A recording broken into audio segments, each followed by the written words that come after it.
Anyway, this is drasha from the book Al Kapot Amanul in Hebrew. It's also appeared in English in translations that Tali Moses did a few years ago, many years ago actually. It's a book called The Human and the Infinite, which is still available on the internet, I think. I feel the translation is not. I don't like some of his word choices. Maybe we'll speak about some of them. So we'll try to read the Hebrew and then maybe compare to the English sometimes. Okay, so this drasha, I think I really like it, and I'm teaching it a lot in Elul every year because it's for me, it's one of the most unique and innovative and even maybe radical of between Rav Shagar drashot. I really remember my feeling reading it for the first time, and I'm coming back to this every year. And maybe I should put it in the context of the last sessions. We were speaking about different ways that Rav Shagar is translating the concept of Elul, the concept of Yomim Noraim, in a way that will bring them closer to our experience, takes them from the higher world to our life under the table, in a secular world, as we said in the first session. These were different ways of translations, translating the context of these days, translating with what's happening in these days to make it relevant for us. But this drasha, I think, maybe in the edge of this act of translation, because in a way, I think what Rav Shagar assumes here is that the experience of the high holidays, the Yomim Noraim, is something that is not available to us, something that is not translatable, something that there is a maybe unbridgeable gap between it and us. And it starts with a feeling of discontent, with charada, mu'aka, with the difficulty, with the experience of Yom Kippur, and I think not only Yom Kippur, but the effort of making tshuva in general. Still, it tries to find meaning in this situation, to experience this day these days in a meaningful way, although this, in a way, it's bound to fail, as we'll see. So this is something I think maybe very radical in the way it says straightforward, straight to the point, that there is something that is not working in a very basic and crucial aspect of our religious life. This may be the central days of our year, and still trying to do something, still something to working with it, and to understand it in a different ways. So let's dive in. So this, as I said, it was just started with Yom Kippur, but I think it actually asks questions that are related to all of the work of Elul, of Yomim Noraim. So Rav Shagar starts like this. מהי משמעות יום הכיפורים לגבינו? לגבי רבים יום זה הינו יום של מועקה. לעתים מתעצמת מועקה זו עד לחרדה ואימה של ממש, אך לרוב איננה חורגת מתחום המועקה. מלווה היא בעיקר לפני היום עצמו בהתרגשות מסוימת, אולי אפילו עצבנות. אל לנו לברוח ממנה. אם ישנה סיכוי שמשהו ממשי יתרחש, הרי זה רק דרך המועקה. לא רק אי הנעימות שבצום גורמת לכך, אלא אף ריבוי התפילות, הפיוטים, הווידויים, בעצם הרצון לשוב בתשובה, לזכות לחסד, להגיע לגאולה, מולידים מועקה זו. אפשר לזהותה עם המועקה האנושית הבסיסית שתיאר סרטר, שמקורה בתשוקה להיות מה שאינך. זה לכשעצמו עדיין איננו פגם. ישנם בחיים גם צדדים לא נעימים. מוטב לנו לעמוד מולם גם בחוסר נוחות מאשר לחמוק להם. So first we have this term which Rav Shagar speaking about mu'aka. In the English translation, he replaced mu'aka in the word despondency. And as much as I can tell from checking a few dictionaries, I think it's not a good translation because despondency is much more negative, much more depressing than mu'aka, which I think translates better as discomfort or unease, something maybe more light, not very negative, but something that is in the background of what is going on, something expresses that something is not working, something is not doing, doesn't fit, something doesn't work. So there is this unease that is accompanying these days. This is what Rav Shagar is calling mu'aka. Now, first, I'd like to know that something that is very, I think, typical to Rav Shagar drashot.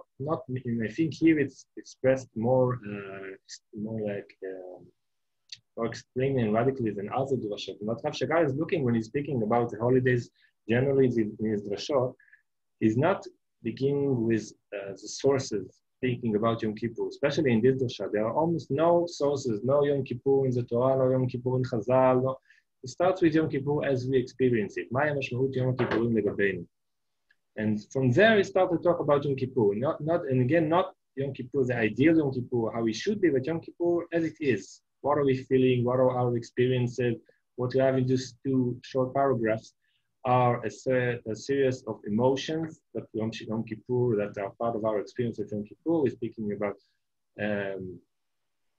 mu'aka, charada, eima, itragshut, atzbanut, all kinds of feelings. We also have things we do in Yom Kippur, tshuva, piyutim, viduim, tzom, all these things that happen. Meaning, when he starts to speak about Yom Kippur, he's not talking about some ideal concept. He's talking about our experiences, our experience of Yom Kippur, and this is what he starts working with. If you want to read, there's an essay in Tzorfim Chadashim, only in the Hebrew side, unfortunately, which speaks about the drashot of Rav Shagar in the holidays in general, and speaks specifically about his drashot for Pesach, and shows how he is speaking about holidays in a way that starts from the experience, not from the sources. So anyway, this is something about the method of this drasha. Now we can see that he focuses on the negative, unpleasant emotions. Again, mu'aka, atzbanut. Now there's something interesting here. I mean, the question that this paragraph raised is this a problem, or this is the way it's supposed to be? Sorry, am I the only one who's having a hard time hearing you? I think my internet is... No, I'm also having a hard time. It said that my internet is low sometimes, and we'll try to. If you are losing me, so tell me, and I'll repeat myself.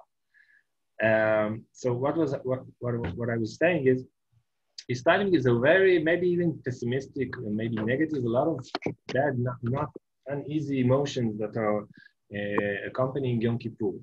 And the question, I think, is this a problem? Sorry, it's still coming in. It's in and out right now. Well, I don't know what I can do. Try to speak loudly, but don't know if this is the problem. That has to do with the connection. It's My choppy. connection? No, sorry. Sorry, Pesach, I'll do what I can. Ellen, you're not hearing me also? No, now I hear you. Okay. That's better. So, it's come and go. I hope it will be better most of the time. Okay, so we'll do our best with these conditions. I can't go to anywhere else with better internet now. Anyway, so my question is, as I said, is he describing a problem, or is he describing a situation? Is this mu'aka, this is uneasiness, this discomfort, is part of Yom Kippur how it's supposed to be, or is this something that is a problem that I should solve? And there's a text by Rabbi Shapira from Yeshivat Siach, which I read many years ago. He's speaking about Yom Kippur in similar terms, but he's saying if you experience, he's talking about Elul in general, if you experience this kind of discomfort, then you are doing a mistake. This is not the way Elul is supposed to be. It's supposed to be happy, it's supposed to be purifying, it's not supposed to be something that is belong with this kind of distress. But Rav Shagar, I think, is putting this as a fact. This is how we are experiencing Yom Kippur, this is how we're experiencing Elul. There is a mu'aka, as he says here, זה כשלעצמו עדיין איננו פגם. You should take this mu'aka, take this uneasiness as something to work with, not something that is a problem, but also not something that he denies. It's not something that it's not a problem for us that we are not good enough, not doing this too seriously enough. And then we're feeling this kind of negative feeling. But this is part of Yom Kippur. If we look at the examples that he's bringing here, when he speaks about when you're feeling bad, when you're fasting, maybe you say, okay, this is how it's supposed to be. It's supposed to be to feel bad in a way. When he speaks about ריבוי התפילות, הפיוטים והווידויים, it feels a little different because it's not supposed to make me feel tired, I think, when we are praying all day. And then I feel tired about this prayer. Maybe I feel bad about myself that I'm not doing it good enough because if I'm getting tired of it, if I suffer from it. And when he says, Etem haratzon l'shuv b'tshuva, it's creating this mu'aka, so something different even goes deeper. When he says, okay, you're supposed to do tshuva, and tshuva is creating mu'aka, I think this is the place where I feel it's probably my problem if I'm feeling bad about the way I'm doing tshuva. But Rav Shagar nevertheless says this is part of the job, and he takes it maybe even in a higher plane when he compares it to what Sartar is talking about, something that Rav Shagar deals with a lot in many places. התשוקה להיות מה שהנך, להיות מי שאתה לא, to be something that you are not, this basic movement, basic transcendence of the ego that Sartar is talking about. I remember when I read this drasha the first time, I felt very big relief, because I felt this mu'aka many years. The Yamim Oreim for me was mu'aka. This is the big word. Was exactly the word of when I'm feeling Elul is coming, starting to feel this discomfort, this heaviness, and you have to raise forces for this kind of time, this time in the year. And when Rav Shagar says, okay, this is not your problem that you're feeling this kind of discomfort. This is the essence of these days. Maybe it's not ideal, but this is how it works. And you have to accept it as part of this experience. And also, again, through Sartar, what he's doing, I think, is taking this feeling and turning to something more basic in human existence, because this kind of language, this existential language, what it does in many times, it takes feelings, turns it from something specific feeling that you have in a specific time, and then turns it to something that is in the structure of your existence, saying that the mu'aka that you feel in Yamim Oreim is part of the general human stress, this feeling that you're always in a way to be something else, always trying to realize some expectations of yourself, and you're never in your place. Or Rav Shagar calls it in many places, being one with yourself, something that is maybe the ideal situation of the religious faith. But here it says, okay, in Yom Kippur, you are experiencing maybe more radically the basic human experience of not being one with yourself. And I think it's because these holidays, Yom Kippur, Rosh Hashanah, maybe if you compare it to other holidays, we can see that other holidays, many times they have some kind of special, specific emotion, specific situation that they are trying to put you in, specific content. If it's Purim, you have this, you're dealing with happiness, joy, etc. If it's Pesach, you're talking about freedom. Yamim Oreim, I think what they're doing is they're talking about your effort to be your ideal self. Who are you supposed to be, and who are you in comparing to this ideal, to your aspiration? So I think this is where Rav Shagar puts Sartar, because it says you're never where you want to be. So if you put this as the content of these days, inevitably you are feeling uneasiness, discomfort, from the feeling of this gap between you, who you are, and who you're supposed to be. So if I take these first paragraphs, what he's doing first, I think, giving place to this kind of emotions, seeing them as something that is inherent in the work of these days. And now what he will do from now on, for doing all this drasha, it's moving from different stages, different ways to deal with this mu'aka, with this discomfort, and like a big catalog of how to work with this discomfort. Again, assuming that it's not a mistake, it's a part of the situation, but you still have to find a way to do something with it. This is like the structure of this drasha. So we'll try to see as much as we can in the time we have from this. Maybe we'll skip a few of its parts. But first, maybe question, comments about this preface. We are in small groups, so feel free again to stop me anytime. What do you say?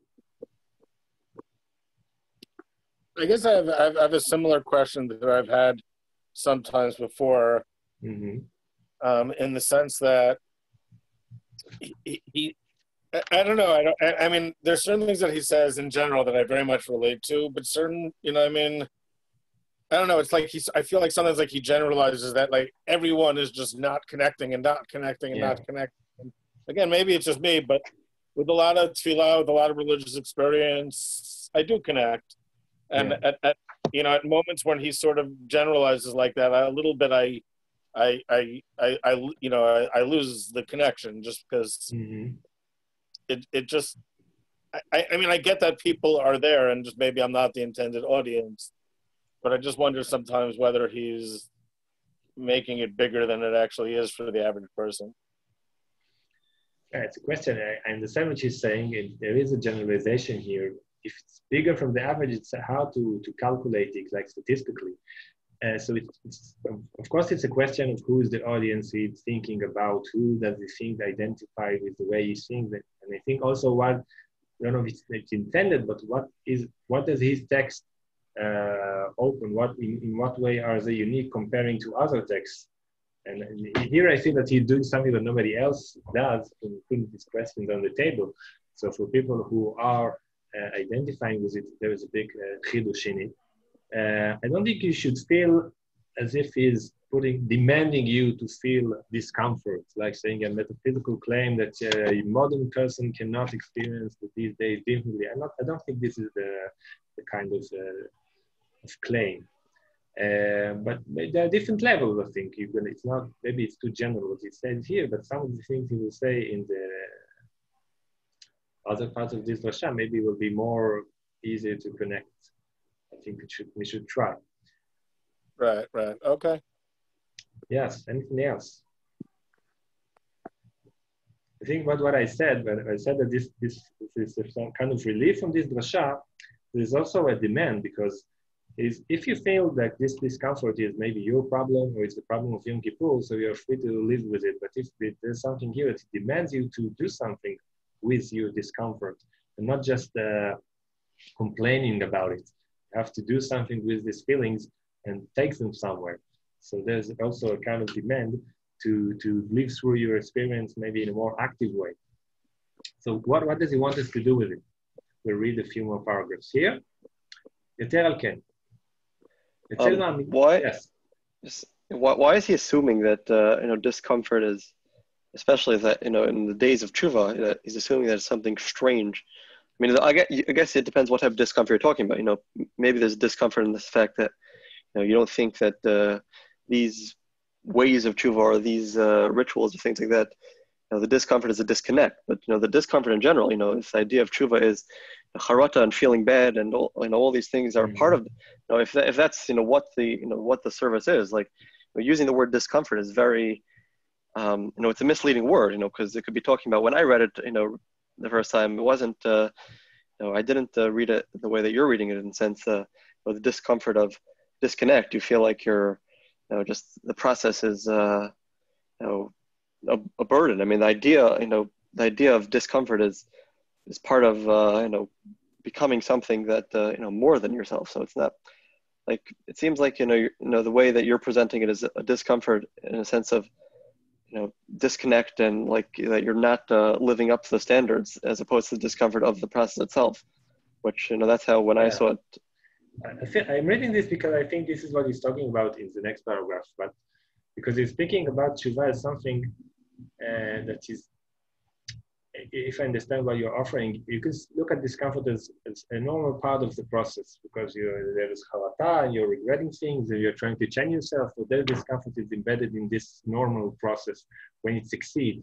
I think what he's talking about in the next paragraph is that this discomfort comes from the experience of tshuva not working, of this, I don't know if you spoke about in the last shiur, and this feeling that you are repeating every year the same process and nothing works and it doesn't change.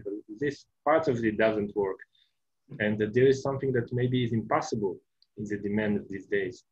There are this expression that we read, עצם הרצון לשוב בתשובה. He says, the fact that I wish to change myself is a discomfort in itself.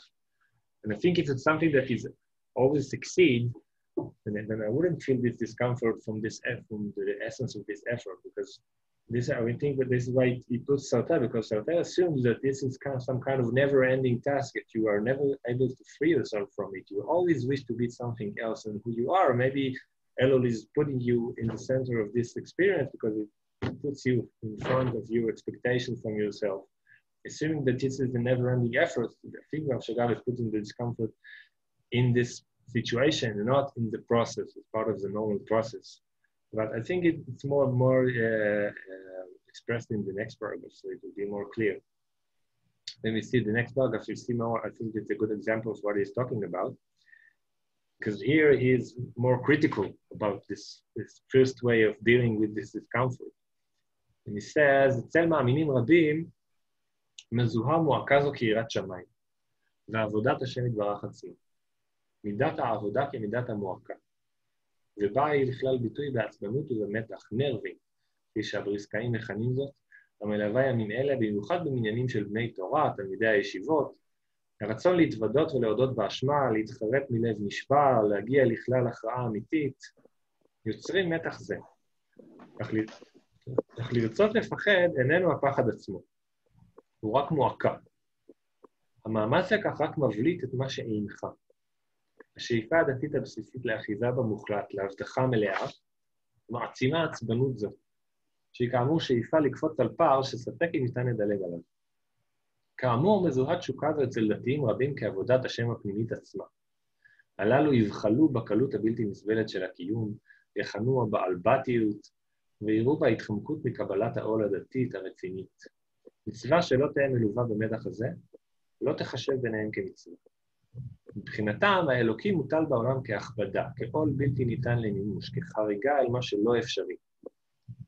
So, here I think we can see that Rav Shagar is not talking about discomfort that is part of the process, but the discomfort is embedded in the fact that this process never succeeds, that there is something בלתי ניתן למימוש, חריגה על מה שלא אפשרי. In this kind of experience that he described in this paragraph, this is what this kind of religious sensitivity is looking for. Feeling that you are standing in front of something that is infinite, something that you can't achieve, an ideal that you can never bring yourself to it. So here, what does this, maybe the success of this effort is not when you succeed in realizing your expectation, but when your effort is going beyond yourself, meaning, הרצון להתוודות ולהודות באשמה. I can't experience this directly. I can't just do tshuva and do what I'm supposed to do. The best that I can do is to make an effort that is bigger than myself, doing something big and fail maybe, or trying to realize something that you can never truly realize. Rav Shagar I think, is critical about this kind of attitude, because when he says, לרצות לפחד איננו הפחד עצמו, there's a story about Rabbi Mikos that Rav Shagar also mentions in a few places that someone asked him, what is Yirat Shamayim? And he says, when you are going in the forest, something like this, you see a bear or wolf, I don't remember exactly, this is Yirat Shamayim. Meaning that when you are asking what is Yirat Shamayim, you are trying to put yourself in a situation, you are trying to create an emotion in yourself, to create an experience artificially from outside. But when you're meeting a bear in the forest, you don't have to put yourself in the situation of fear. You're experiencing fear directly. So if you don't experience the presence of HaKadosh Baruch Hu in a way that creates this emotion in you, you can't chase the Yirat Shamayim as some goal that you are trying to put yourself in. But then this is something that Rav Shagar usually identify with. But here I think the attitude that he's describing here, the nerving, as you can call it, is doing the opposite, I think, because it wishes to want to fear and not to fear. It wishes to, it prefers the effort from the success, I think. The effort to believe is bigger than the faith itself. And what we're looking for in this kind of attitude in Elul is not like the simple, the naive way of believing, of doing tshuva, but it's the feeling that you're trying to do something that you can't do. You can't go all the way. You can't achieve. This is your way of experiencing maybe the infinite, that he calls here, האלוקים מוטל בעולם כהכבדה. Meaning it has to be something that you can't achieve. It has to be something that you are trying to transcend yourself, transcending the limits of humanity maybe. And in this failure, you're experiencing something that you can't experience when you're doing something that you can do. I think that's why Shagar is stressing that הרצון להתוודות, להתחרט מלב נשבר, this is better than to feeling that you can do it like the Baal Batish when they will feel that you can fulfill what you are supposed to do. This tension that he's describing here comes from the feeling that you are trying to do something that you can't. But this is how a religious experience should look. So again, this is something Rav Shagar is critical about. He doesn't want to take it this direction, but it's an example of how to work with discomfort, and maybe even something more than discomfort, what is described here. as some kind of religious experience, accepting it as part of how it's supposed to be. The she'ifa הדתית הבסיסית לאחיזה במוחלט. Meaning you are trying to catch something that you can't catch. So what you have is a feeling of failure, but this is how it's supposed to be. And maybe it's better to trying to fail than to try something more limited that you can achieve. This is all בלתי ניתן למימוש. This is the seriousness of some kind of religious experience in these days. If we go to the next paragraph, we'll see what Rav Shagar puts in contrast to this kind of attitude, because he continues to say, אפילו המוזיקליות של ניגון הימים הנוראים נשללת. אני מכיר יהודים שימים אלו ימי חג להם. הניגונים הישנים, ניגוני הכיסופים, עולים ובוקעים באוויר, והתוכן של מי לחיים ומי למוות, מומר בנוסטלגיה. We'll expand about this attitude in a minute, but בחור הישיבה יסלוד מגישה זו, ויראה בה חילול הקודש. אסור לניגון לזרום מדי, להיות מלודי, מידה של צרידות וזיוף, חייבת לספור. So again, this Prisker, this yeshiva bochur that is describing here is not looking for some aesthetic experience, something that you can feel that you are identifying with. It has to be something that it puts a bigger effort than what you need. This kind of melody, dissonant melody described here, I think it's an expression of putting more effort on what you're doing, because we are trying to stress that you're transcending yourself. You're not just singing Mila Chaim Mila Mavet because it's something that you can't truly realize. So you have to express this tension in your effort to go beyond yourself. But so again, this is something that Rav Shagar in a way denies, although I think he can understand it. It's something that he maybe understands from inside, but he doesn't point out to this direction. Instead, he points to different directions that are trying to work this kind of discomfort in different ways. And what he starts talking about in this last paragraph that we read, this kind of musical experience of Yamim Noraim, he expands in the next paragraphs. ודאי שקלילות מוזיקלית ונינוחות עומדים בסתירה לאימת הדין. אך גם זו דרך להתקשרות לימים אלה. עגנון, לפחות לפי סיפוריו, נראה לי יהודי כזה. מבטו האירוני לא מאפשר לו להיות אחד היראי ממש.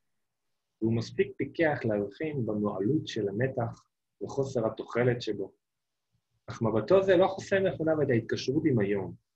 התקשרות שבצורתה שלה, האסתטית ויסודה, מחזירה אותה לתשתיות עמוקות של קיום אנושי ויהודי כאחד. So here we have a different attitude, I think. And it's very relevant, I think, for Yamim Noraim, because Yamim Noraim have a very big, very wide side of musicality, of aesthetics. There's a bit of maybe even a whole lifestyle of Elul, of Rosh Hashanah, Nigunim, Slichot. We have this all kind of experiences that are creating the spirit of these days. And what Rav Shagar is offering here through this image of Adnon, it doesn't matter if it's historically correct or not, but the person that cannot identify directly with the concept of these days can still feel this experience through this aesthetic side of these days, through this music. You can sing Mila Chaim and Mila Mavet, and even if you're not experiencing yourself as someone who is now standing for judgment, who will decide if he will live or will die, you can still experience something from these feelings through when you are going into this kind of, when you are experiencing this music, this nigunim, because it's something that is embedded in this aesthetic experience of this song. And it's not something that is supposed to be, it has to be an expression of your sincere worldview, of your sincere experience. It can be something that you are feeling from outside, you know what I mean, or a bit from the outside. It's still this can be some way to connect to this day, even from someone who is not, cannot easily be part of this experience. And again, like you said, Pesach, the assumption here that Rav Shagar is speaking about someone who cannot sing this song directly, cannot experience this simply saying this concept, believing these words, saying these words easily. There's need, like we said in the last session, there's a need in translation. And here, this translation is not something that you're doing intellectually. It's something that more in the way that you're experiencing it. And if you read the next paragraph, there's more. Rav Shagar here expands on how this kind of way to connect to these days works. Here he uses the term irony and differentiate from tziniut, which I don't know exactly how to translate. I think the English text says cynicism. Yes, okay, so we'll read the Hebrew again. לאירוניה תפקיד חיובי, כי איננה ציניות. הציניות לועגת לתופעה ומציגה אותה כפתטית. אך האירוניה היא אותה דקות, התופסת את הדבר הן מבפנים והן מבחוץ בו זמנית. וכך היא מודעת הן לרצינותה של התופעה מחד, והן לסופיותה ויחסיותה מאידך. האירוניה באה להדגיש את העובדה שאפשר גם אחרת, וגם גישות אחרות תופסות את עצמן כמוחלטות. רפלקסיה זו של האירוניה מפיחה מימן של רוחניות בתפיסה המוגשמת. היא לא מאפשרת את מוחלטותו של הביטוי הספציפי, לכך שחושפת אותו אל מוגבלותו. ביחס למעשה הדתי, הרי זה צעד חשוב מאין כמוהו, כיוון שמעשה זה אמור לחבר את האדם לריבונו של עולם, מן האינסוף. קיים פרדוקס בעצם הניסיון לתפוס את העניין האלוקי בכלים מוגבלים, מעשים, מילים וכו'. הללו מעוררים מועקה אצל המאמין המעמיק. האירוניה מחלצת אותו ממועקה זו, מוסיפה מימד של כלילות למעשה הדתי, ובכך מרחינה אותו, לא מאפשרת לו להתקבע ולתפוס את עצמו כמוחלט, וכך למעשה דווקא מאפשרת אותו. So, irony, this is a sense, I think Rav Shagar is following Kierkegaard here, but let's try to understand what is he doing with irony here, how does it connect to what we are talking about here, how to work with this discomfort that he spoke about. Maybe I'll give this to you. What are you saying? What do you understand from these paragraphs?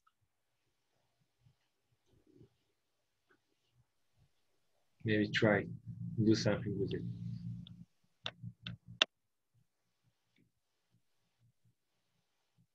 It doesn't exactly make clear what what his issue is in the connecting to something. I mean, there's a bunch of different ways that you could approach it, in an ironic sense. I mean, you could say that you don't really believe this is what's happening. You could say that you do believe it. You're just the text is not in your language. You feel like the text is speaking to someone else. I mean, there's a bunch of different ways that you could approach it. Yes, I mean, like when he speaks about the irony over here, sense that on the one hand you connect it in a seriousness, but on the other hand you feel like it's lacking something. It seemed like a very specific problem and a very specific resolution. It's like to him the irony is, well, you can understand what it's saying on the one hand, and on the other hand you feel like there's much more here. That's what it seems like he's saying in the paragraph, which is maybe that was Rav Shagar's struggle with struggle, but that was his discomfort with the process. But I mean, I don't know. I'm not sure how that I don't necessarily see how that, at least personally, I don't connect to that. What exactly he's saying over there. Yeah, so it's specific specific use in irony for a specific problem. But I think what he's doing is trying to say something that is broader than speaking about Yom Kippur, but also related to the example that he gave about the musicality of these days.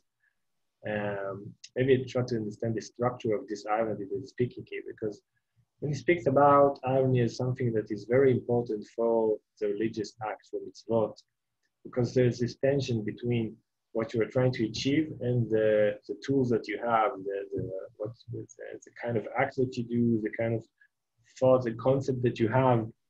I remember there's a nice drasha from the Sfat Emet about, I don't remember which parasha, but when the Midrash says, the Psukim says that Aaron, he sees the korbanot of the Nesi'im, and the Midrash says that he is ashamed to bring his korban, I think. I don't remember the details, but anyway, the Midrash, Moshe said to him, Lech ki lechach notzarta.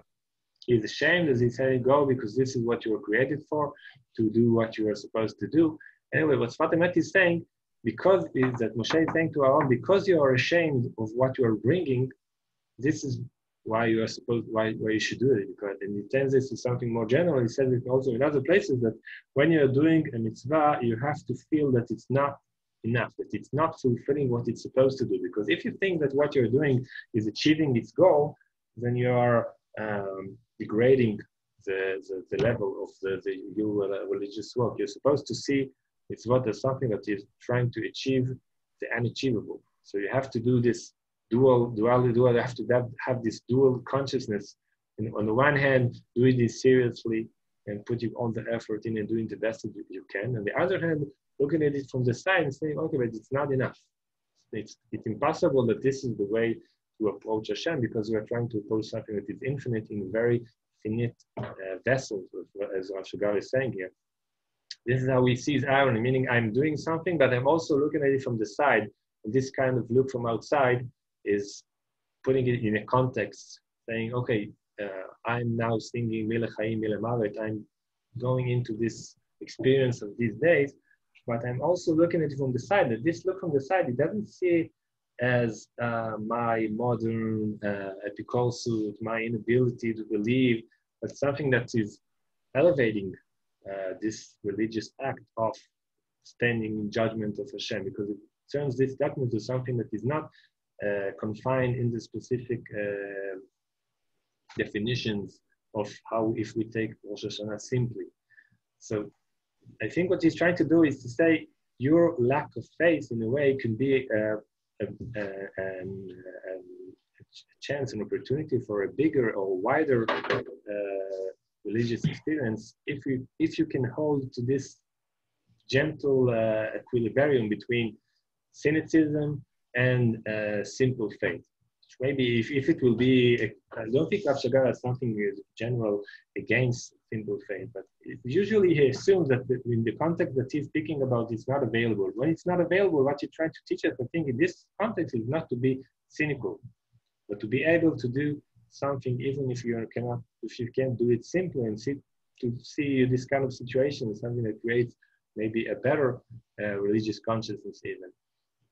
Specifically, I think in this example, when he says about Agnon that he cannot experience this kind of tension to connect to these days simply, meaning if you feel that the story that these days tell you, like we spoke in the last sessions, the story of Rosh Hashanah, Yom Adin, the story of the calculations of Averot and Mitzvot, and the way that your sentence is now for the rest of the year is now being calculated in the sky, and feeling that this is what you're connecting to. I think Rav Shagar assumes that if this kind of understanding of is not something you can direct yourself to, then you can try to be inside and outside at the same time, instead of losing every touch of what is going on and only looking at it from the outside, maybe doing it because you feel like an ethic obligation to do so. What Rav Shagar is trying to bring to something that is deeper than just doing the acts that you have to do. So I hope maybe this explains what you have to ask a bit, what he's trying to do here.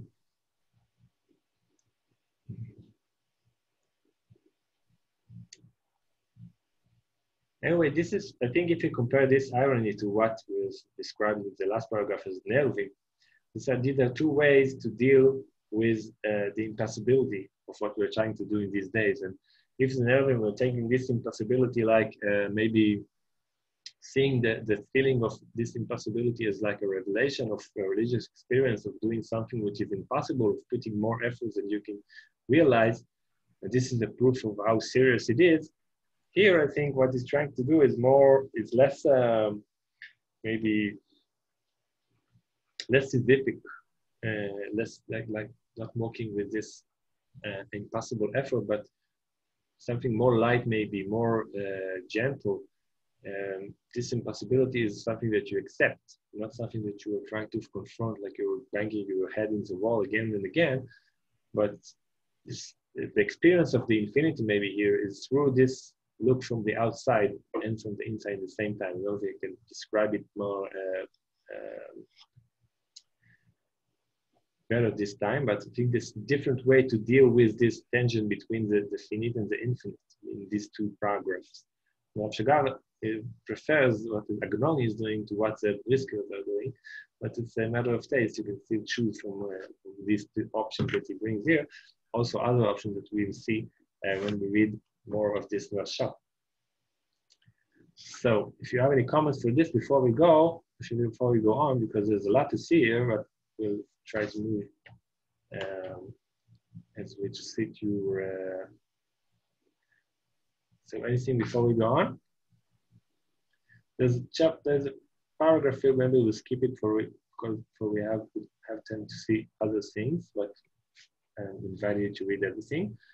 The next part here, which has this new subtitle, is Rav Shagar reading Rav Tzadok. This paragraph in Rav Tzadok, Rav Shagar likes it, appears in other books also, in his book on Purim, and also in other places. And this is a very, very radical paragraph for Rav Tzadok, because Rav Tzadok himself, as you can see, is like taking a look on what he's saying and feeling maybe a bit awkward. But Rav Shagar likes this paragraph very much. So we'll read what Rav Shagar is saying, or what he quotes from Rav Tzadok. He might give everything that Rav Tzadok said, but is the center of it. דרכים נוספות יוצאות דופן, נוכל למצוא אצל הוגים דוגמת רבי צדוק הכהן, המפרש את הפסוק ויפתו בפיהם ובלשונם יכזבו לו על תקיעת השופר. So this is Rav Tzadok in the book קומץ המנחה. ויקרא אל עשיו. This is a drush on הפרשת, on the בחירת הברכות, על יעקב ועשיו, כי הברכות בעולם הזה. ומצד מידת הדין, אין מקום ליעקב לקבל טוב בעולם הזה, שיש טענות הרבה עליו. אבל עשיו, מפני שעבוד בעולם הבא, יש לתת לעולם הזה. Now, Rav Tzadok is reading this situation of Yaakov and Esav, following, I think, the Zohar begins with it, as like, this is what happens every year in Rosh Hashanah, because Rosh Hashanah is the day of Midat Adin. Midat Adin is Yitzchak, and we are Yaakov. We are trying to win the brachot, which are not for us. We're trying to steal the brachot. What we're doing in Rosh Hashanah, again, you can see, beginning with this reading of this of Rosh Hashanah through this story, that you feel that there's something that is very different from what we usually think about Rosh Hashanah. What we are trying to do in Rosh Hashanah is try to steal the brachot which you don't deserve. Okay, מצד מידת הדין, אין מקום ליעקב לקבל טוב. So what can we do?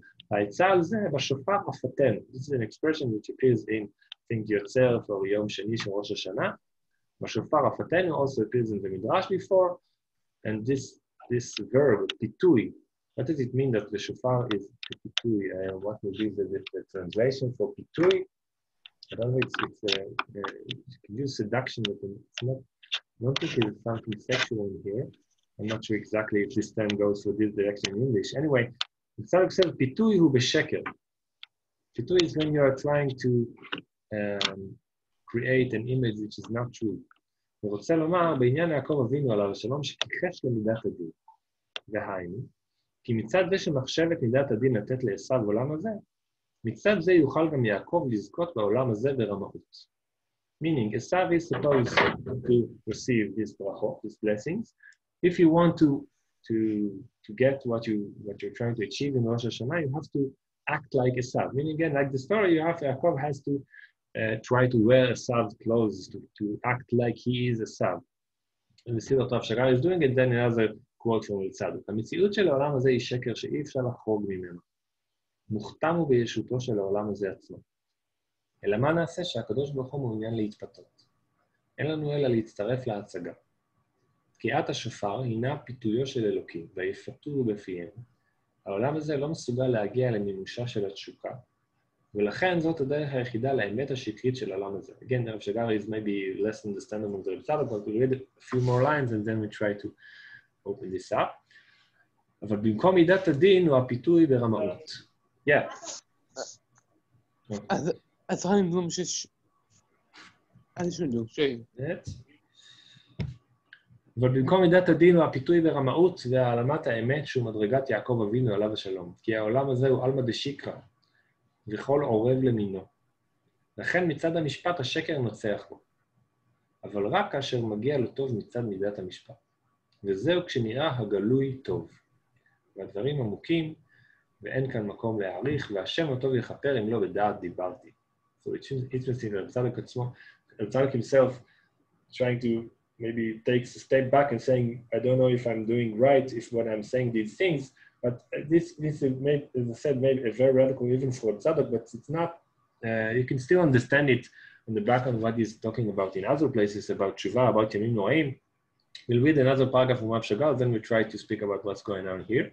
הסיטואציה של העולם הזה אינה סיטואציה של שקר. לכן גם האמת שלו אינה האמת של שקר.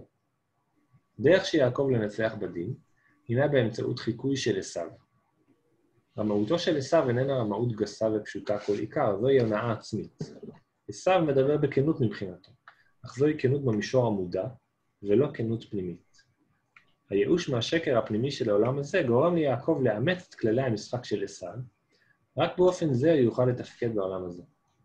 אך דווקא כאן ניכרת התנועה של ההתבטלות המוחלטת לרצון האלוקי, שאומנם חפץ בזה שנפתה אותו.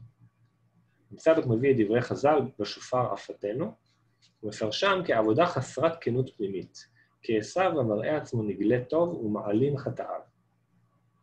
So, I think a very difficult text to understand, Reb Tzadok and also Rav Shagar. I'll try to expand it a bit. First, there's a sentence from Reb Tzadok, a few sentences Rav Shagar is not bringing here, but I think it can help, because Reb Tzadok is speaking, when he speaks about Rosh Hashanah as this kind of seduction, of this kind of a lie even, of pretending, he reminds the fact that in Rosh Hashanah, specifically in Rosh Hashanah, we are not reminding our sins. We're not saying vidui, we're not speaking about tshuva specifically about, so, and this is his interpretation of this difference. He's not speaking about Yom Kippur, he's talking about shofar and Rosh Hashanah, but he's generalizing into kind of a specific way of doing tshuva, and Rav Shagar also takes it as a more general statement, meaning Rav Tzadok uses the term, what Yaakov is supposed to do is v'chatati negdi tamid. In Yaakov's way is not to ma'alim chata'av, not to hide his sins, to show himself like he is a tzaddik, but to accept sins as part of what he is, of who he is, try to walk with them, maybe in a similar way, the way Rav Shagar is trying to walk with discomfort. Rav Tzadok, in all of these books, I think he's talking about tshuva in its highest sense, not as something that is your way to disconnect from your sins or from your failures, but as your way to work with your sins, with your failure, with your the parts that you find hard to accept. And chatati negdi tamid is the expression of how tshuva is supposed to look. But in this paragraph, what Reb Tzadok is saying, in Rosh Hashanah, this is not what we're doing. And also, and then again, not just Rosh Hashanah. I think he looks at the effort of Elul and saying, what are we trying to do here? There is a story, but there is a din in the world. Without a din, he's judging us in this time of the year. So we are trying to be better than who we are all the time. We're trying to, now, maybe we're not trying to lie in a sense, but we're trying to change ourselves for a time, for a specific time, and maybe we know that it will not work for the rest of the year. But we are trying to look better than who we are. As Rav Tzadok sees it, there's a kind of deceiving in this effort. And in his radical description, he says it's like Yaakov who is trying to look like Esav. Again, Esav here, and this is I think the tradition that is in Izbitza, in other places, in Pischa, speaking about Esav, not an evil person, but it's someone who is pretending. And maybe he doesn't even know that he's pretending. There's, I think, maybe the Kotzker, I think he said, you think that Esav is a goy who is I don't remember exactly the image that he's using, but you don't think about Esav as something rough and evil. Esav is actually a rebbe who's sitting at the table and saying Divrei Torah. Meaning that Esav can be someone who is, the problem with him is not the way he acts, but his lack of self-consciousness. He's the way he deceives himself and deceives others. This is what Rav Shagar is talking about when he's saying that Ramauto shel Esav היא הונאה עצמית. Meaning, Esav here represents, I think the internet here is failing again. Can you hear me?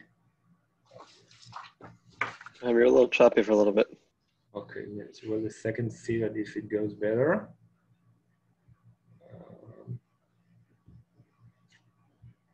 Now it's okay. Oh, no.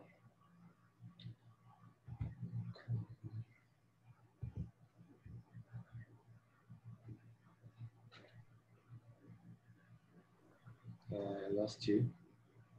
Can you hear me?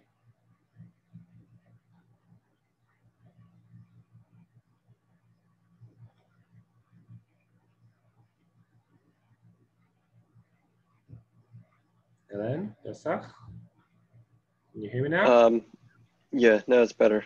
Okay, so how do we again? Don't know if you lost me for the last sentence, but I'll try to put this again. Rav Shagar, a Sav here represents the external religiosity, meaning the question is what you do how you look, how you look from the outside.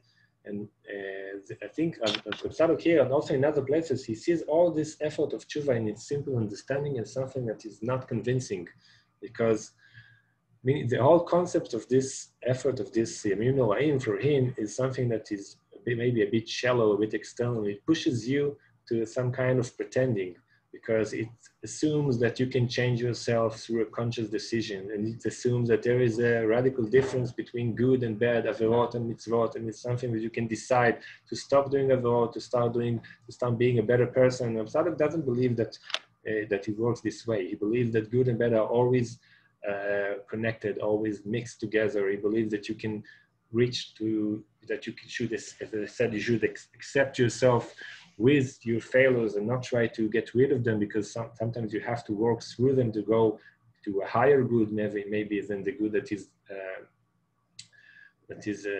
contradicts the averot. So all this kind of complicated religiosity that Rav Tzadok is trying to look, is looking for all the year. When it comes to Elul, he said, okay, now what I'm demanded to do, what I'm expected to do is to be a more simple person, to try to play the game more simply, to say,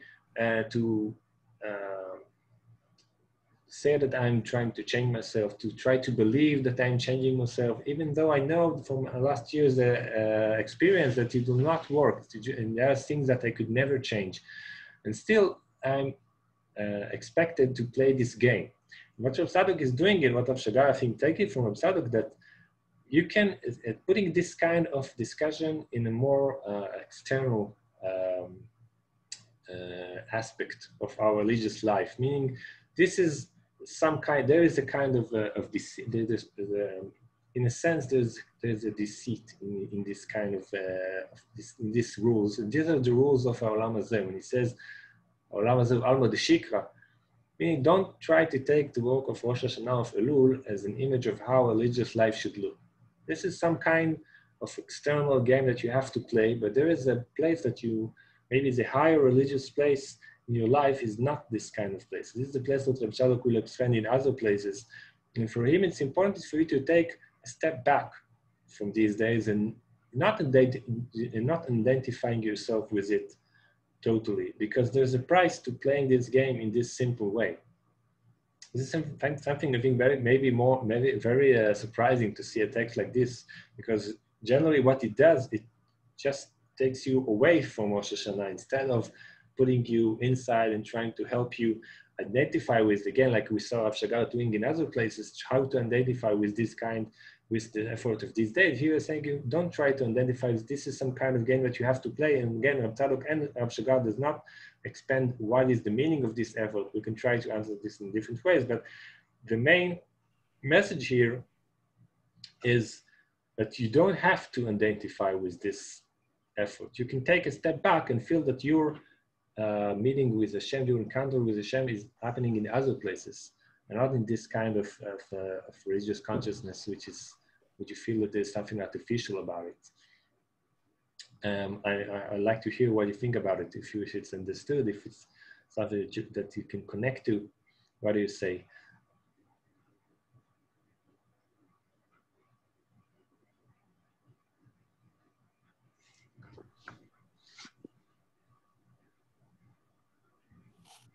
I mean, it seems very problematic. It's not, it's like you take, it's like it's sacrilege. You take the Yomim Norim, the high holidays, and say, well, really, it's not.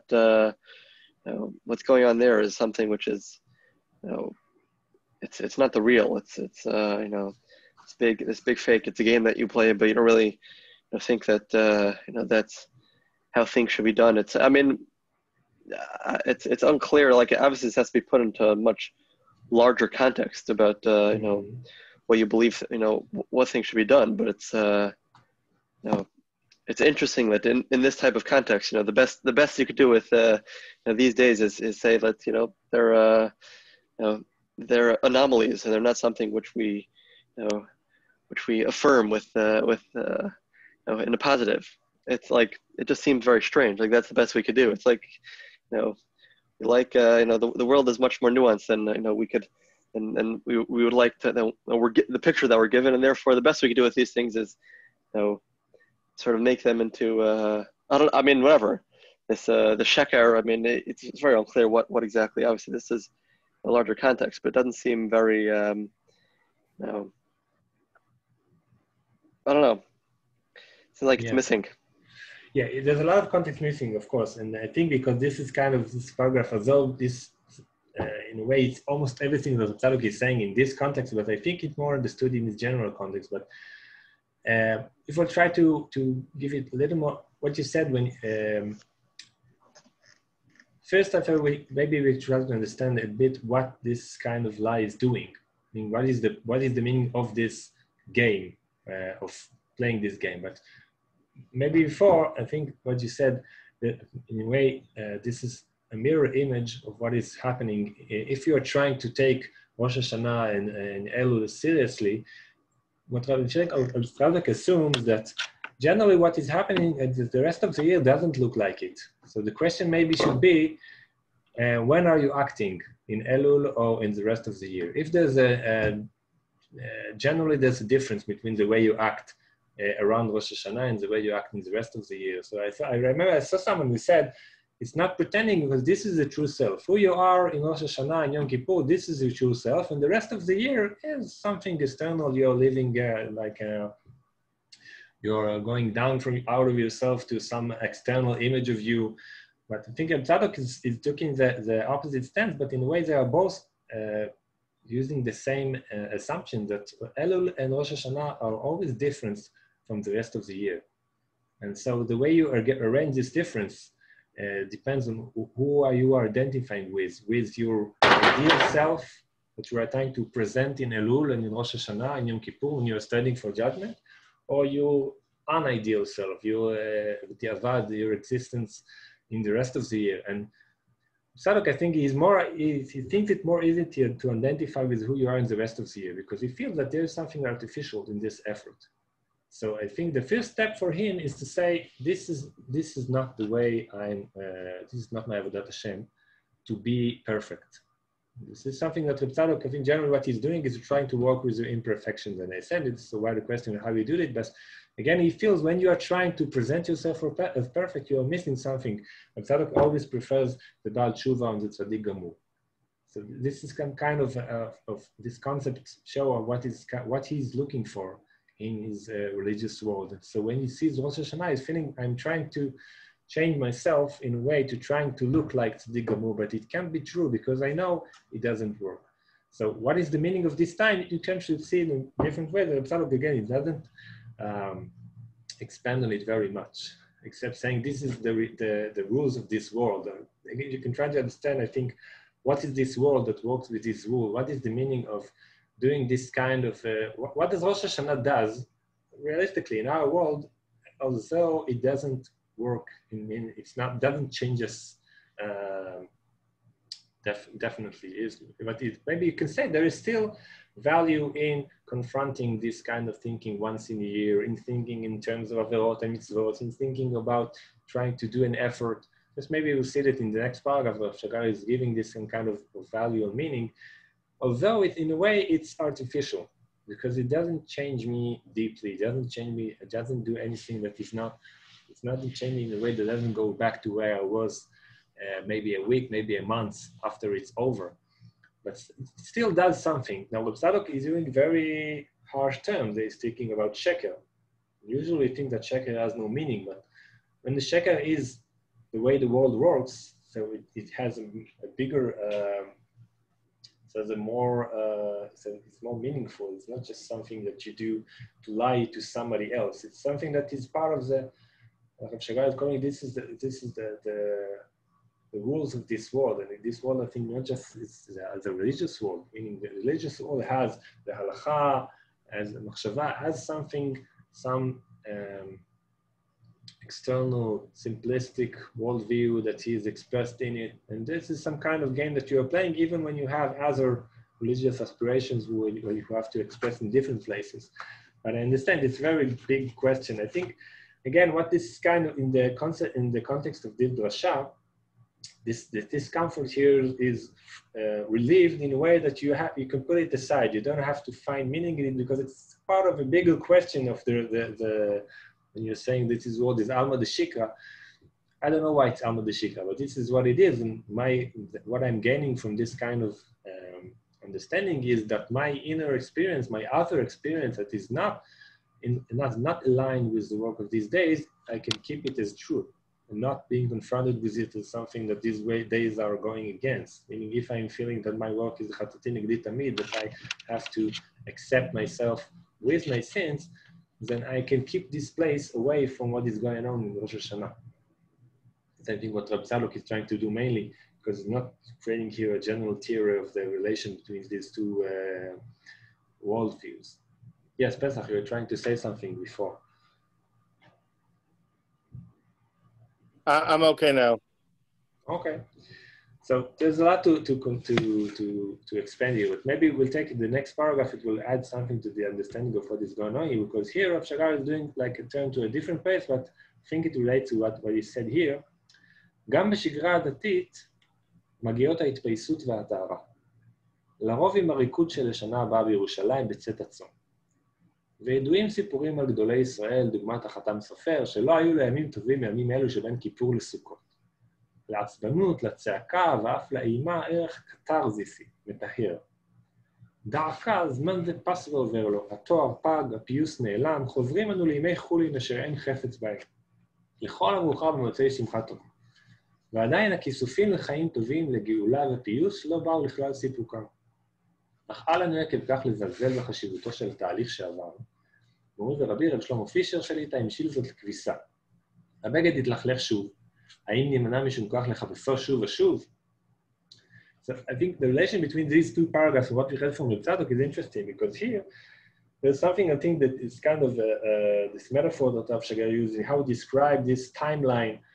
He said, even if it's, in a way, it's artificial, even in maybe even a lie, but even if it's not something that is going to change you, you're going through a process that you can expect it from the beginning, how you are going to feel. I remember somebody told me once in Erev Yom Kippur that it's strange that you can say from now that tomorrow in this specific time we will feel big catharsis and excitement when Yom Kippur will end. Meaning it's a process that you can know from the beginning how it's going to work and what it's not going to do, how you're going to be back to who you are after Simchat Torah, after Yom Kippur. It's not surprising. And still what Rav Shagar is saying, even there's in a sense it's artificial, it still does something. This feeling that you feel in Motzei Yom Kippur is, in a way, it's real, even if it's not something that is going to stay.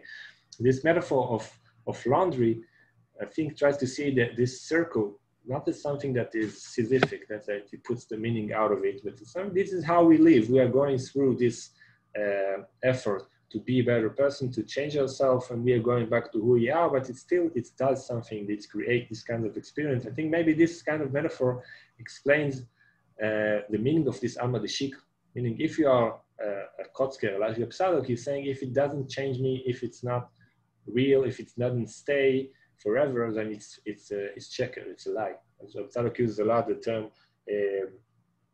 sfat emet tikon la'ad ve'ad argea leshon shaker, meaning the truth is something that stays forever. If it doesn't stay forever, then it's a lie. The matter of laundry says if something that works for a few weeks in a year, it still can be meaningful. It's not a lie, meaning that it's a lie in a sense that it doesn't change you forever, and maybe there's a place that you have to walk through Rav Tzadok and accept your sin in something that is unchangeable. And still, this kind of game that you are doing, this kind of pretending that you are doing in Elul, still does something. It still creates an experience which is meaningful. So it's not empty. It's not just something you do for somebody else, like it looks like in the metaphor that Rav Tzadok is doing for Midat Adin, because it's part of your experience, your circle of the year. So these are maybe two views to look at this time, and again, a way to work with the discomfort, taking a step back or experiencing that something that is part of a circle which doesn't achieve its goal in a way that is unchangeable, but still has a meaning in it.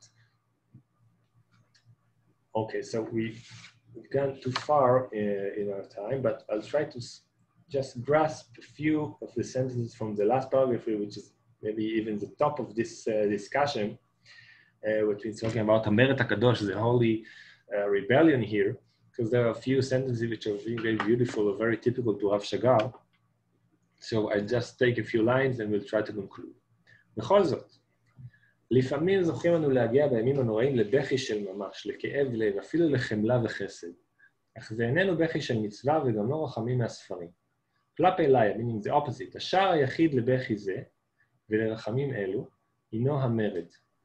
היכולת לחרוג מהקליפות הדתיות, להחזיר את פנקס החבר הדתי למפלגה, ולהביט במבט נוקב, קונקרטי וממשי על עצמי ועל חיי. מבט מפוקח, מיואש וחסר אשליות. נקי מהתשוקה ומהמסננות החברתיות והרעיוניות למיניהן. בזה רואה אני את המקדמה החילונית שהינה תנאי הכרחי לכל דתיות ממשית. And he expands this in the following paragraphs, but I think we won't read it now. We'll focus on these 10 sentences. I think what Rav Shagar is doing, maybe taking a different stance of what he did until now. Because in all he said until now, there was, like Yosef said, some kind of suspicion in the experience of these days, and feeling that it doesn't work, it doesn't do what it's supposed to do. And here I think he's taking the look from the opposite direction, saying if you want Elul to work, you have to do it not through the ceremonies, the text, you have to do it in a secular way, meaning I think what he's trying to do is to take Elul out of the religious context, take this concept of judgment and take it out of the concept of how Elul and how the halachot and how the tefillot of these days are the place where they're putting it, and doing it yourself outside of this context. He's speaking in the next paragraph, he's quoting the Kotzker who says, Ze livan ve'eriva omenu, first daily, you have to meet the Kadosh Baruch Hu personally. In Rav Shagar's term, personally meaning out of the religious context. להחזיר את פנקס החבר הדתי למפלגה, meaning taking this concept of judgment and doing it outside of the religious concept without this kind of filters that he's talking. And here again, he takes these pessimistic terms of מבט מפוכח, מיואש, חסר אשליות, meaning if you want to feel what you're supposed to feel in Elul, maybe you have to do it outside of the context of Elul. Taking it as something that you are doing between yourself, you and yourself only. And here again, like we said, it brings us back to the first shiur in this series, when you saw Rav Shagar is talking about translation is taking the religious concept into the immediate experience that he identifies as a secular experience. Here again, he said the secular look, what he calls the mikdama chilonit, is the immediate experience. And the immediate experience is something that you can do only if you go out of the religious context, which he refers here as a filter, something that is putting you away from your immediate experience. Meaning if you want to feel the feelings of Elul, you have to feel that outside the context of Elul. Meaning don't try to do Rosh Hashanah, don't try to do Yom Kippur, put this aside.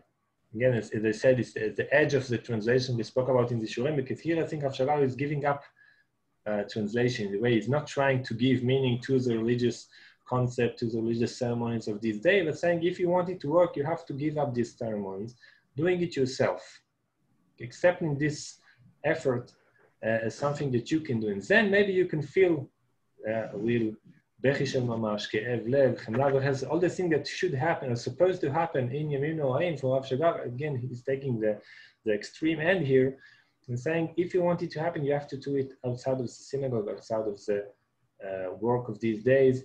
And then you'll have a real Yom Kippur without Yom Kippur, in a way. Now, again, you can read it in different ways. This is an idea that Rav Shagar uses in different places. He quotes here, it appears in the footnote, Rav Kook saying, האמונה בטהרתה על ידי אפשרות של כפירה. You know, it's in a way you have to give the religious world its immediateness. You have to relieve it from its content. You try even to empty it here again in very radical expression, to free itself from its concept. In the next paragraph, he's speaking about prayer in this way.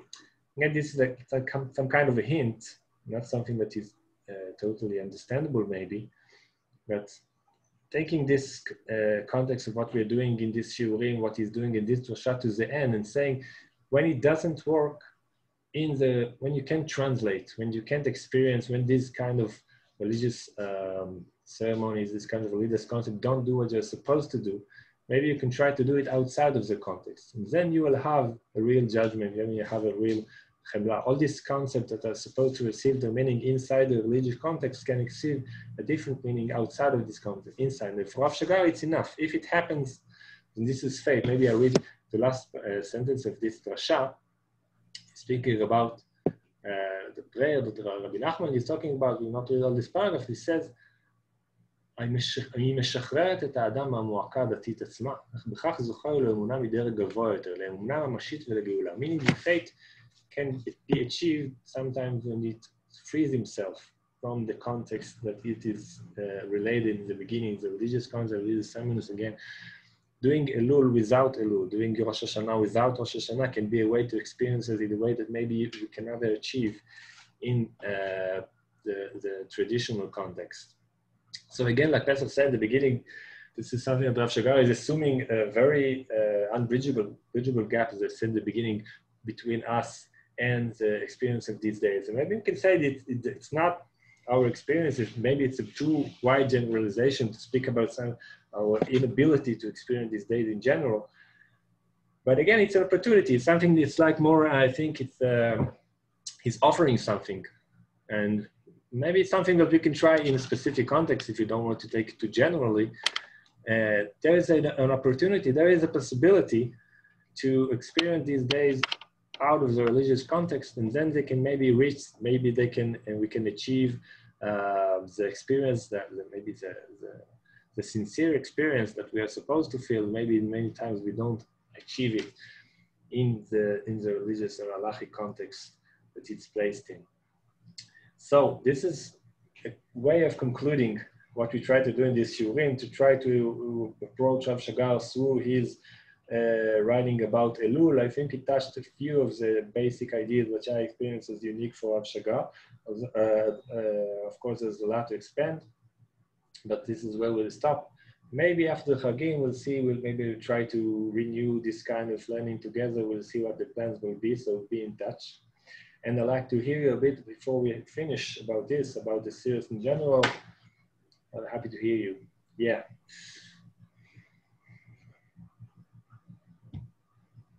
Well, first of all, thank you very much. It's really, the whole series really, appreciate that you put this together.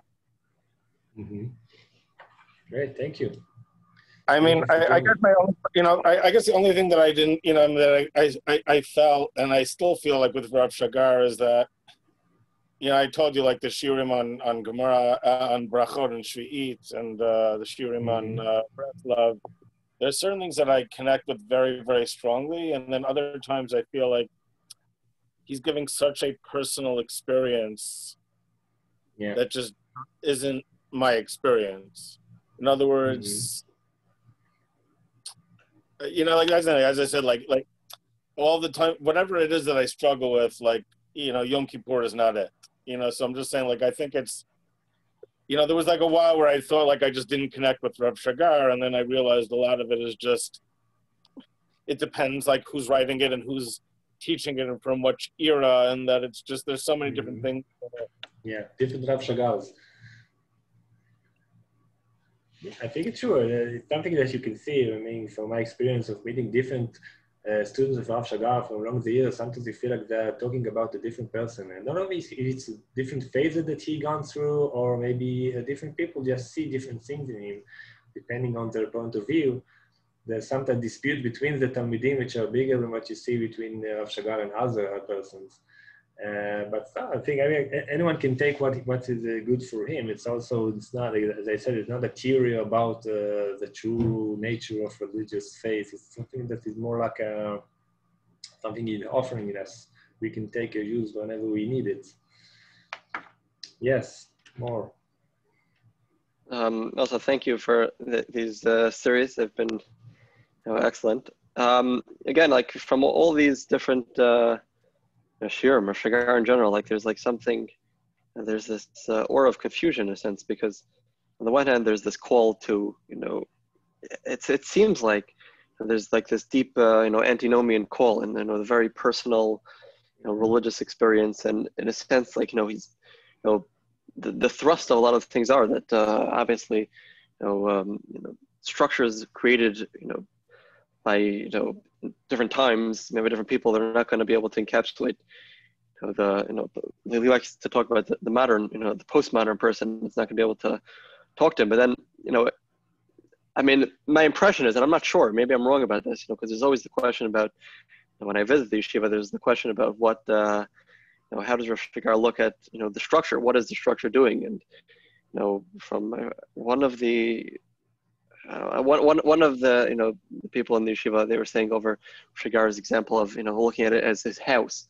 The structure just, that's just his place where he's comfortable in, but, that's, then it happens to be, that was his house, it could have been, he could understand that there are plenty of other houses, but, is there an element that, at least the structure gives you the ideas, something that you could try to work with, and then, these big ideas, because, sometimes I'll talk about, the idea of judgment is an idea that, anyone could, anyone could, deal with, and tshuva, and, becoming a better person, and all these things are the types of ideas, the way they're, the language that they're used in is something which, like it makes it into something which is important. The idea of, becoming better and doing tshuva and getting closer, having more religious experience, but then the structures seem to fail you. It's like, so I'm like always confused about, how this tension between the two of them, and like how to resolve that. Like, it's always like,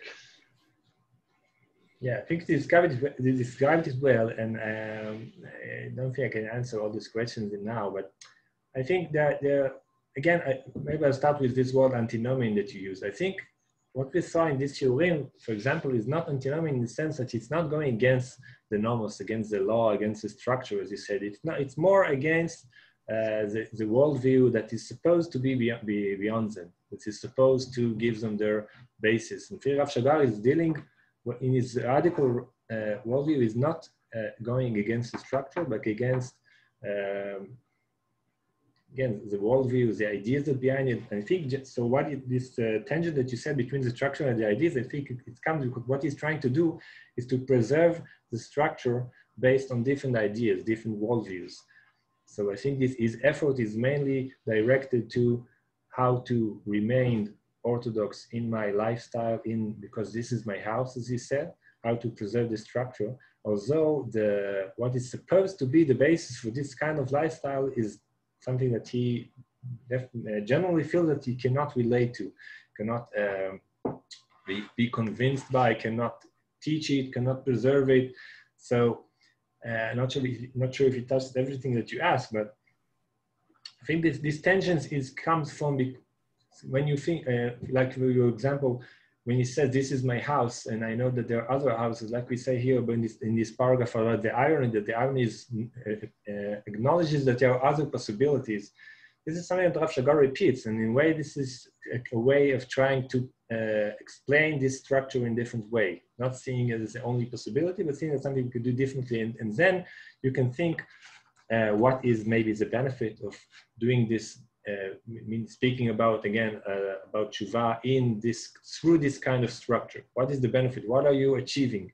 Now, in the text that we saw, maybe in the far end that we saw now in the end, in a sense, he says the structure doesn't work for me at all. Still, he doesn't. Yeah, I mean, it's very radical. Hamered Hakadosh is. Yeah. So again, this is the extreme end of this, and again, it's not. I think it's not antinomian in the sense that it doesn't mean. I think specifically, it doesn't mean that you shouldn't do Yom Kippur. But it says maybe in a sense when it's not working, when the structure is not doing what it's supposed to do, then maybe you can do what it's supposed to do in different concepts, and then maybe the structure will do something else. I think this is what he's talking about in the former paragraphs when he's speaking about the laundry, meaning it doesn't do what it's supposed to do, but it's still doing something. It's still doing something else. I mean, this is what Rav Tzadok, I think, means. Keeps the concept of tshuva for a different place because there are better things to do with the concept of tshuva. But and then you can see, okay, so what Yom Kippur is doing when I'm freeing it from this aspiration, from this effort of trying to achieve something that it doesn't do. It's something that Rav Shagar does in other contexts also about halacha, but it may be a bigger question to deal with now. But it's good to finish with questions like this because I think that they can lead you to other things that he said. Again, I'm not, like Pesach said, Rav Shagar is not saying the same thing in everything that he writes. He has different viewpoints and different specific places when he's speaking about halacha and speaking about chagim. It's like sometimes it's a different person. So this is the beginning. Elad, do you want to say something? We saw you for a minute. Sorry that I joined it so late. Yeah. It's really